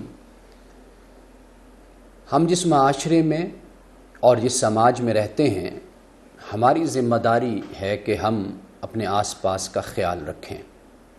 ये ज़िम्मेदारी फ़कत रियासत की या हुकूमत की नहीं होती, बल्कि हर फ़र्द की और हर शख्स की ज़िम्मेदारी होती है कि वो जितनी भी इस्तिताअत और जितनी भी ताकत रखता है वो अपने माशरे का ख्याल रखे। इसी को हम भाईचारा कहते हैं। यानी भाईचारे से मुराद सिर्फ़ ये नहीं कि मर्दों का ही ख्याल रखना है, बल्कि भाईचारे से मुराद ये होता है कि माशरे में कोई भी सिन्फ है, मर्द है, औरत है, कोई बच्चा है, कोई बड़ा है, कोई बूढ़ा है, कोई भी है, किसी भी तकलीफ़ में है और किसी भी मुसीबत में है, तो हमें चाहिए कि हम उसकी मदद करें। आप देखिए कि मुसलमानों के बाहमी ताल्लुक़ के बारे में कुरान मजीद इन्नमल मुमिनूना इख्वा कहता है कि इसमें कोई शक नहीं कि मोमिन आपस में भाई भाई हैं। रसूलुल्लाह सल्लल्लाहु अलैहि वसल्लम ने भी अल मुस्लिम अखुल मुस्लिम फरमाया कि मुसलमान मुसलमान का भाई है।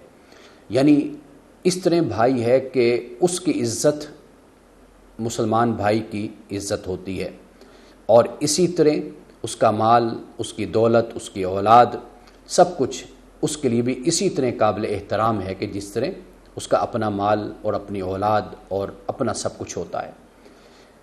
तो ये बात तो सिर्फ मुसलमान तक हो गई, लेकिन इस्लाम इस बात की भी तालीम देता है कि आपके माशरे में सिर्फ मुसलमान तो नहीं रहते, वहाँ पर गैर मुस्लिम भी रहते हैं।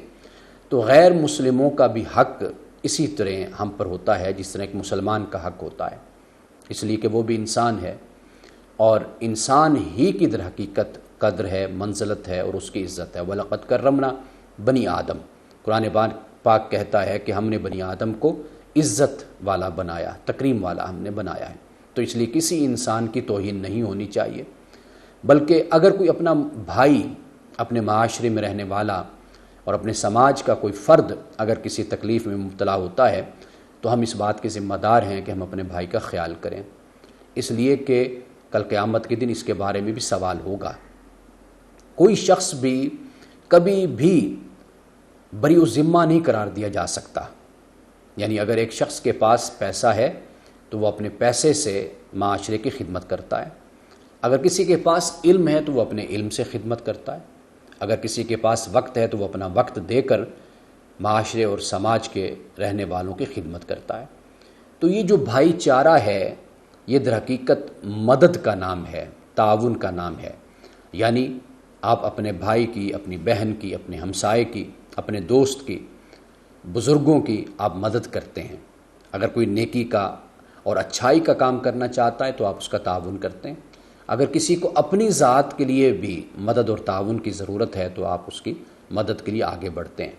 ये बात याद रखिए कि दुनिया में इसका अज्र इंसान को मिलता है, लोग इंसान की इज़्ज़त करते हैं, तकरीम करते हैं और नेकनामी इंसान कमाता है, लेकिन एक शख्स की, एक इंसान की मदद और ताउन और उसको किसी मुसीबत और तकलीफ़ से बाहर निकालना, इसका खुदा के यहाँ बड़ा अज्र है और बड़ा सवाब है।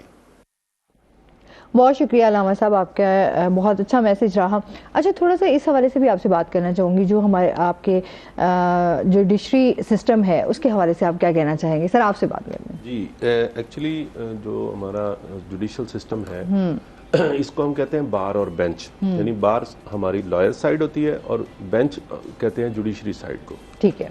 एक्चुअली ये दोनों जो है वो एक ही गाड़ी के दोनों पहिए हैं। ये दोनों का बड़ा अहम किरदार है, क्योंकि हम दोनों फैसिलिटेट कर रहे हैं लिटिगेंट को। हम एक तरफ से हैं और दूसरी तरफ से उनको इंसाफ फराहम किया जा रहा है जुडिशरी की साइड से। तो इसमें ज़्यादा से ज़्यादा अगर हमारी हम आहंगी होगी और हमारे बेहतर ताल्लुकात होंगे, बेहतरी होगी, तो उससे ये होगा कि एक अमन व अमान और बाकी सारी चीज़ें यानी कि बेहतर चलेंगी और इंसाफ जो है वो साइलिन को जो है वो फौरी मिलेगा और इंसाफ पर मबनी मिलेगा। बेसिकली इस जुडिशल सिस्टम में जो है हमारे जो जजेस साहिबान हैं हमारे, क्योंकि एक डिस्ट्रिक्ट अगर हेड क्वार्टर है तो वहाँ पे एक डिस्ट्रिक्ट जज जो है वो उसका जुडिशरी का सरबराह होता है। जैसे हमारा पंजाब में चीफ साहब सरबराह होते हैं, तो उसका और बाकी बार्स का फिर वो मिलकर आपस में ताउन, उनको मिल बैठना और आपस में उनके साथ डिस्कस करना कि हमें इसके लिए क्या किया जाए, इसके इक़दाम क्या होने चाहिए। तो उसके लिए जो है हम भी यही सोचते हैं कि हम जो भी जुडिशरी या जो भी डिस्ट्रिक्ट हेडक्वार्टर में जो जज साहब हैं, सेशन जज साहब हैं, उनके साथ मिलकर उनके साथ मीटिंग्स करके जो हमारे मसाइल हैं उसमें टुवर्ड्स लॉयर और टुवर्ड्स लिटिगेंट यानी दोनों, तो उनको फौरी तौर पे हल किया जाए।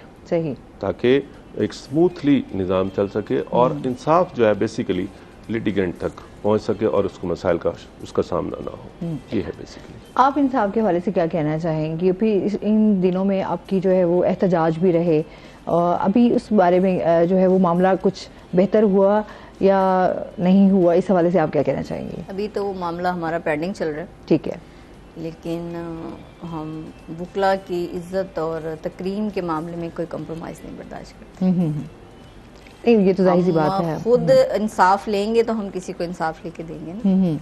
तो वो हमारे मामला चल रहे हैं, इंशाल्लाह अच्छा होगा।